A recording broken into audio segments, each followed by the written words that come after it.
Hey people, I'm going to talk about my PT Cruiser GT with a 5-speed tranny. Do a quick pull here at the start of the video because it's easy.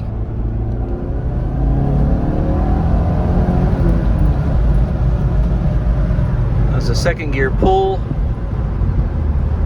I have owned this car about a week. That's not true, about 4 days. And I put about, 500 miles on it already. And I thought I would share. This will be my third, I believe, video on the car, and it's a great car. These are widely hated. I'm learning why, not from my own experience, but just reading a lot about them and the history of the 10 or 11 years of production of the PT Cruiser. But I thought in this video I'd share some general impressions now that I've got about 500 miles on the car.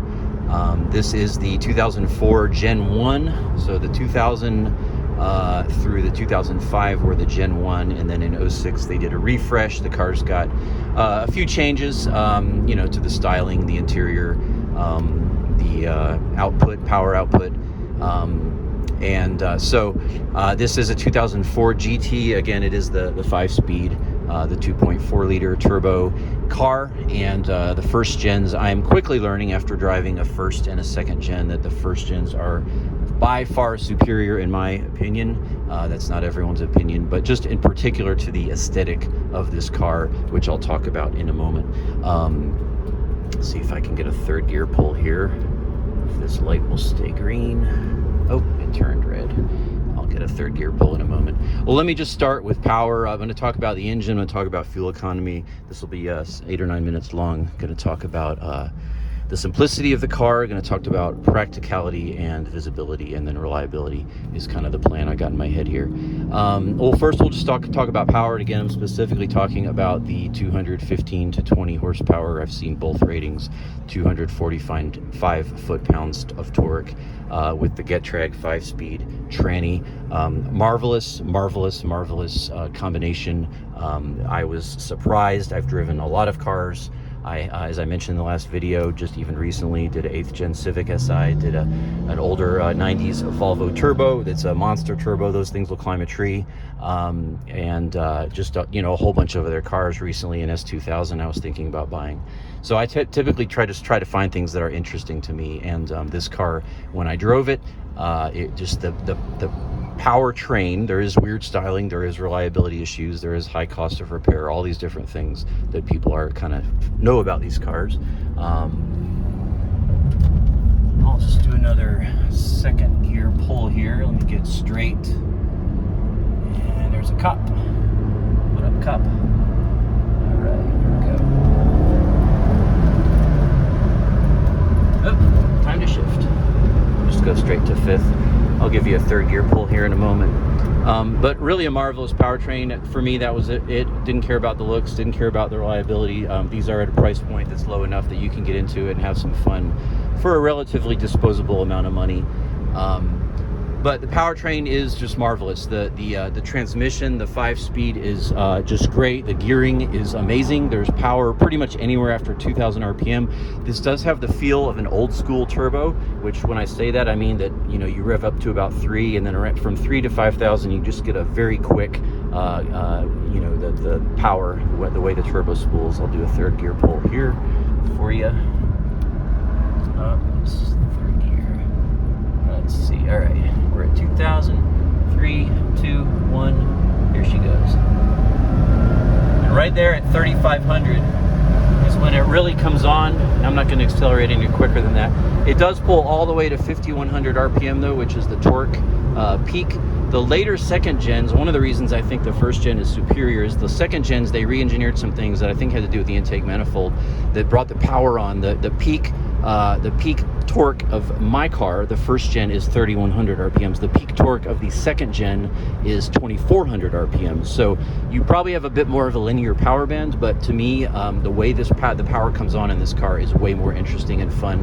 And again, any gear, you can be 2,500, 3,000 RPM, and you push the pedal, and it just really is 245 foot-pounds of torque. It is a 3,000 pound car, but it's just a feeling I've never experienced with all the different turbocharged cars I have. It's a neat combination. Maybe for me, that's part of it, is the novelty and having something different.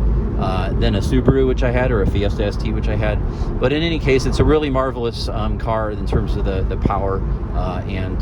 So yeah, I'm very happy. 0 to 60 on this is supposedly about 6.7 seconds, which I can easily see happening, and it feels every bit of fun, if not more than that number suggests. Second, fuel economy, and I'll make everything else much more brief.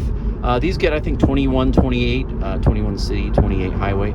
I've only done mostly highway driving, probably put about 100 miles in town, but most of that 500 miles I've done is highway. And for my first full tank, I got right at 30 mpgs. Now, I do drive a Honda Insight a lot of the time, so I tend to do a lot of hypermiling techniques, and that could be why I got 30 mpgs out of my first tank, but I did very carefully measure that, and I got right at 30.0, which was surprising to me. So it's, somewhat fuel efficient, low 20s in the city, 30-ish, high 20s on the highway. One thing I love about this car, just kind of moving on to the other subjective things, would be just the simplicity of this car. It is such a simple car, and part of that's because it's almost 20 years old. This particular layout is over 20 years old. This car is almost 20 years old. But everything is so simple in here, and it's just really nice. There's nothing, there's just the layout of the dashboard really does harken back to the 90s. Whereas the second gen PTs, it was more straight, squared, and for sort of modern feeling, but not this car. Very, very old school feeling. And I'll just go through it. This is the black exterior with the gray interior. With this GT model, you get this carbon fiber looking stuff, and on the trim, same thing over here. I believe it's very attractive. This was highly criticized for the hard plastics, but guys, it doesn't look bad. It doesn't look bad. No, it's not a Lexus, okay? But everything is very simple. All the switches and buttons are very simple. Nice soft touch when all the indents with the different buttons. All these buttons work. Everything works in this car. There's a beautiful bird singing to us. So I love the simplicity of the layout. The gear shift, as I mentioned, is just super notchy and crisp and about medium-sized throws. You have all these interesting cubbies here, and then the back seat is spacious. And I will say that this is a car that you could comfortably fit, I believe, 4 adults in for a long trip. My headroom here is I'm 6'2.5", and I've got a good 3 inches of space, even with the sunroof. And so it's a very comfortable car. Again, out of those 500 miles, for about 450 have been highway, and I've been pretty comfortable in the car. The seats are pretty comfortable, and all the features, again, you hear that Chrysler's kind of junk, but I will say, like, just the latches, this is heavy duty. The door is heavy, the latch is heavy, the door handles are heavy, the steering wheel feels heavy. It's all feels quality. It does not feel as much like garbage as you probably have heard, or as I was expecting. So very comfortable. And I guess just the last thought is just visibility. It's really refreshing. Of course, this is what you get when you get a car that's kind of shaped like a box, but the visibility is outstanding. Just in traffic on the interstate, it is there's so much. It's so easy to see.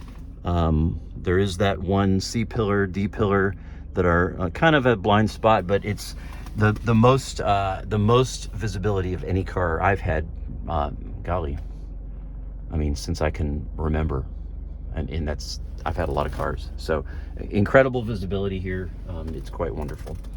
Yeah, so it doesn't have the greatest audio system, blah blah blah. There's the features aren't premium by any means, but overall, been very, very happy with this car. And it's got a lot of nice little touches, like the metal pedals, and this one has a 6-disc changer, and really not much else to say. Not a lot of options aside from the sunroof, but again, a very, very simple feeling, old school feeling, and it does feel quality. Now, is it going to break down? That's to be determined. That's the one thing that some of my car friends, when I told them I was getting a PT Cruiser, they're like, what are you doing? That's the least reliable thing on the road.